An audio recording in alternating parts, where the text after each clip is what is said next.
It's a Steelers win. Who knew that could still happen? and it came at a great time, of course, but it came at the absolute last possibility that you could still have a win and feel good about it.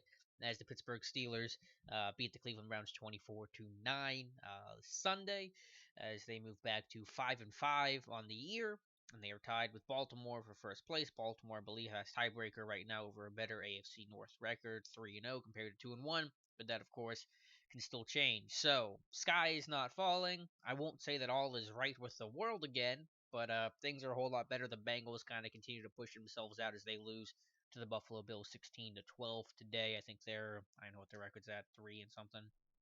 But to Pittsburgh. Now, obviously, the game got a little close, and the Steelers were never really comfortable, even if they held a double-digit lead throughout a good chunk of the game. But if you've been watching this team and you just know how these games go, you really shouldn't have been surprised by it. You're on the road, you're in bad weather, it's an AFC North matchup. That's not usually a recipe for Pittsburgh to do well, especially with the way things have gone this year. So for me personally, although that game could have been a much bigger win margin, I'm going to be just happy with a win.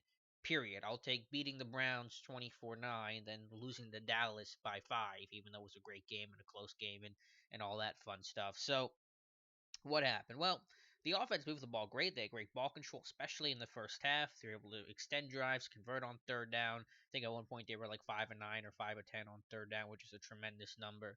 Um, but they just couldn't finish in the red zone, and they had one of the best, red zone offenses all year long. I think the fourth best red zone offense coming into today at a 68% scoring clip. That's scoring touchdowns, not just in general.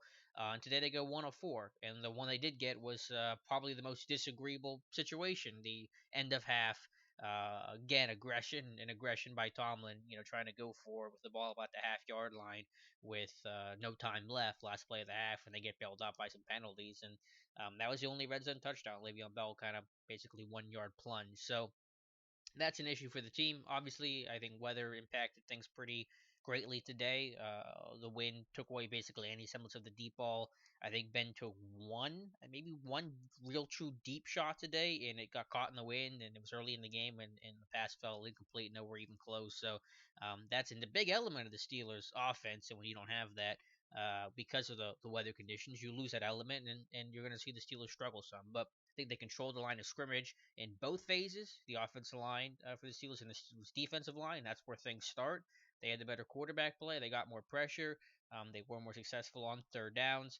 So they created some turnovers. They stayed clean, generally speaking. So, they had good field position. So, they're able to move the football. And credit to Chris Boswell, because I know he didn't have any super long field goals. I think maybe the longest was like 32 or 35. But I mean, those are tough kicks in the wind like that. You got the wind is changing direction. You never know where the crosswind is coming from, and all those kind of variables. So just to be that consistent on a day where if you're watching it now, I think there's been like now 11 missed extra points today.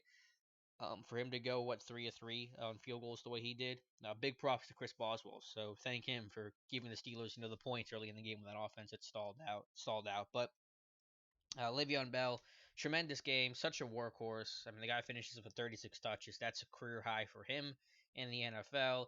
An 8 reception day again. He's still on pace for like 98 receptions this season, which would be, I think, the fourth or fifth most all time of any running back and break his record he set last year. And again, of course, doing this over a 13 game slate instead of 16 games. If he was playing all 16 games, he would have broken this receptions record, no question about it. He would have, demolished it. Had 120 receptions this year. The record, I think, is 102 by Matt Forte. So, I mean, he's just your guy that you can lean on. And again, credit to the Steelers for winning the battle up front. Generally, Danny Shelton did make some good plays for them, but Steelers, overall, I think did a nice job of winning the point of attack and moving, that defensive line off the line of scrimmage and creating some space. And Bell did his thing and found the holes, was able to bounce the football when he needed to. Ran hard, ran tough, got yards after contact, fell forward, converted on third down. So That was spectacular. AB had a nice game considering the weather and the circumstances. I liked Haley moving him around again a good bit, getting free releases, getting him in the slot. Not letting Hayden shadow him the entire game, and just create some different matchups and some different looks. So that was positive to see as well. But again, the red zone offense has to get better. There's no question about it. Guys have to finish plays, especially some of these young guys. You talk about Eli Rogers, Jesse James, Kobe Hamilton, Ladarius Green, all had opportunities to make some plays today in some contested and combat catch situations, and they did struggle. Hamilton had one that went off his fingertips in the end zone. It's a tough play, I get it, but you got to make that catch. So Darius Green had one that got tipped, but couldn't come down with it. Eli had a contested catch in double coverage, and Jesse had one that I think was a third down play. They got popped out from behind him. Those are all tough plays. I'm not gonna lie and pretend that they're easy to do and that you're gonna come down with them every single time, but you got to make some of those contested catches. So these are guys that can get open. Eli Rogers, of course, can get open. We've seen Kobe Hamilton get open. He's a decent route runner. Like Darius Green, of course, has the physical ability to get open. Even Jesse James, he's not a really great physical type being able to separate, but he's got a high IQ and can work himself open and be a check down threat. But these guys have to be able to, be able to make those contested and combat catches because there's going to be some big game down the stretch or a potential playoff game where they're going to have to really fight for one of those footballs. And I'm going to have to make a really tough, spectacular play. So just something to keep in mind, something I'm going to be looking forward to that the rest of the way. Hamilton has done a couple things like that, and Rogers has made some difficult catches. We've had to adjust to the football, but whenever you have somebody really coming into you and falling into you and trying to come down with the football, you got to make that catch. Rogers had that drop last week against Dallas. It took away points on the board. Haley talked about it repeatedly coming into this week, so that's just kind of my spiel there. Defensively, fantastic, and yes, it's the Cleveland Browns offense, and you almost grade on a curve a little bit. But what more can you say? 8 sacks, the most the Steelers defense has had since 2005, where they did it twice that year. So that is some rare company to be in right now, and everybody was just getting a share. Stephon Tuitt, who we knew had to have a spectacular game today, with Cam Hayward out, and just knowing the matchups that he had, whether it was Cameron Irving at center, or if they moved him around a little bit, you get the left guard Spencer Drango, who's a rookie now. And Tuitt even did his work in his usual spot with John Greco, the right guard, who got at least his first sack there. And Tuitt finishes the day with 2.5 sacks, which is a career high for him in a single game. But it was everybody coming. There's linebackers, there's defensive backs flying in. Some of those guys have to finish plays. Sean Davis in particular. Shazier missed one earlier in the game. He finished it later, I believe. But we do want to finish those some of those blitzes and fire zones that Keith Butler ran.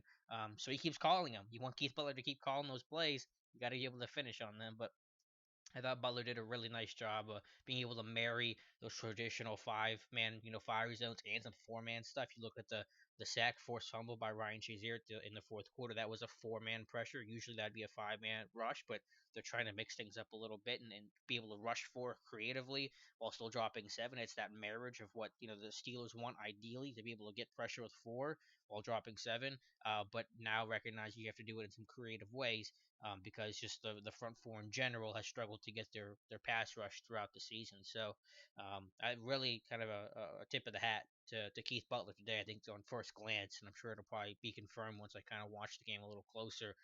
Really nice game from Keith Butler. Everybody getting involved today, whether it's Tuitt or Shazier or Javon Hargrave or James Harrison, who gets the sack record today, which is so awesome to see. So happy for James Harrison, his teammates I've heard and have seen and read about as well. So awesome day all around for this defense. Secondary, you get your splash play with Artie Burns. You do break up some passes. Had chances for even more in receptions. So you left a little bit on the table there. You could have put this game away, I think, a lot sooner. Allow some third down plays, a couple of chunk plays. You don't want to see. I think the Browns had a second and 25. They get 15 yards on, creates a third and 10, stuff like that. You're not crazy about. Ross Cockrell had his problems against Terrell Pryor today. I think the big topic that people have been talking about when I did my winners losers was, why was Artie Burns on the losers list? And I know that he had the interception. I know he had a couple, contested plays. They were later in the game though, with it basically over. But it was just it was a touchdown to Gary Barnidge, and I haven't gone through it again with a real fine tooth comb, but I'm pretty sure that Burns can't allow that kind of inside leverage to Barnage. It was a fire zone. Harrison's dropping into coverage. He's got outside leverage. Burns has to take that inside throw away, and he made no play on the football at all. And that's a fire zone. That's a blitz. And Keith Butler's talked about, he's kind of held back on blitzing and sending pressure because he's worried about the comfort level of the guys in coverage being able to make plays and carry out their assignment.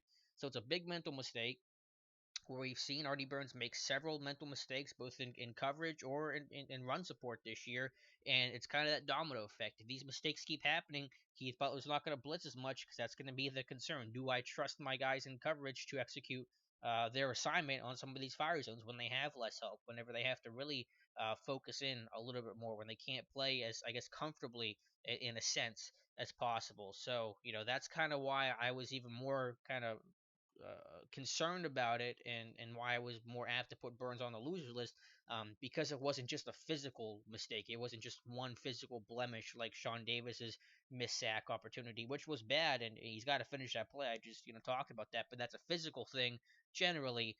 Burns was definitely more of a mental thing, and that domino effect of, is that going to be another influencer of why Keith Butler, if he pulls back on his blitzing, that could be one reason why. So you just have to eliminate these mental mistakes. They're going to kill you, and they're going to have a bigger domino effect and a bigger picture problem for this defense. Because as we know, for the Steelers defense to still get pressure, they have to be able to run these fire zones and do it in a creative fashion. And with Burns' mistakes, there's a chance that might get reduced. And that gets reduced, the Steelers' pass rush gets reduced, and the Steelers' chances of winning football games and making a playoff run gets reduced as well. So that's why I was so, I guess, upset in a way with the Artie Burns play, because that's just one that kind of sticks with you. And that's the reason why he was on the list. It's not that he didn't make any good plays. He did. He had a nice track on the interception. He's playing better. He's playing tough and physical. I like his intensity and competitiveness out there. I think he is slowly getting better, but it is at a very slow pace. And there is a lot of good and a lot of bad with Artie Burns as well. So I didn't think that the good was good enough that way a lot of that bad. It's still just so inconsistent right now. And the Steelers corners, although they've never been really top flight kind of guys, they've usually been consistent. Like Taylor, William Gay, you kind of know what you're getting from them. And Artie Burns right now is on the opposite end of that spectrum. He'll grow, and hopefully that'll change in time. But Ike Taylor was never a consistent guy. William Gay had problems early in his career, so I get all that. But this is where we're at right now. This is the reality, and it is hurting this football team. But last thoughts, Mike Mitchell had a really nice game. Beating that enforcer over the middle. The physicality of the Steelers defense in general, which I think I'm going to do, either a post is up about this or a post is about to be up about this for Monday. Just the physicality in general was kind of throwback as well, which it's really nice to see. And the Browns are a great elixir for splash plays and feeling good about yourself, and a good confidence builder. But Mitchell kind of led the troops on that. Same with Stephon Tuitt. Sean Davis playing basically all the snaps over Robert Golden. So we'll see if that continues. That's an interesting development. He's been chipping away at playing time as well. And then special teams, Boswell doing well. Jordan Berry, 50-yard average on 3 punts today. Didn't have to punt at all in the first half, though, which is helpful. And then Sammy Coates, a couple tackles, 3 special teams tackles today. So even though he's not contributing at all as a receiver, basically putting his hand in the pile on special teams, which is good to see. So Steelers get the win. They move to 5-5, basically a tie in first place in the AFC North. They have the Colts on Thanksgiving this Thursday, so it's a short week for both teams. Colts beat the Titans today. Titans were able to make a comeback, but a little too late. I think the final score was 24-17 or 21-17 Indianapolis. So we'll have to take a dive into Indianapolis and see what's going on there with them, as they've kind of been flighty this season, but they have a good quarterback with Andrew Luck, and Frank Gore still been running the football really well this year. So there, of course, I seem to be concerned about, and you're going to be on a short week, so that is going to be tough. But Steelers come out pretty healthy, it seems like, which is really important, because guys on a short week, anyone who gets injured is really going to be up against the clock. So positive news all around. AFC North, which is going to be your path to the playoffs. Forget about wild card. Almost impossible to happen right now when you have the AFC West with teams that are 7-3. Kansas City, Denver, Oakland. So AFC North is your path, and there is certainly a path there.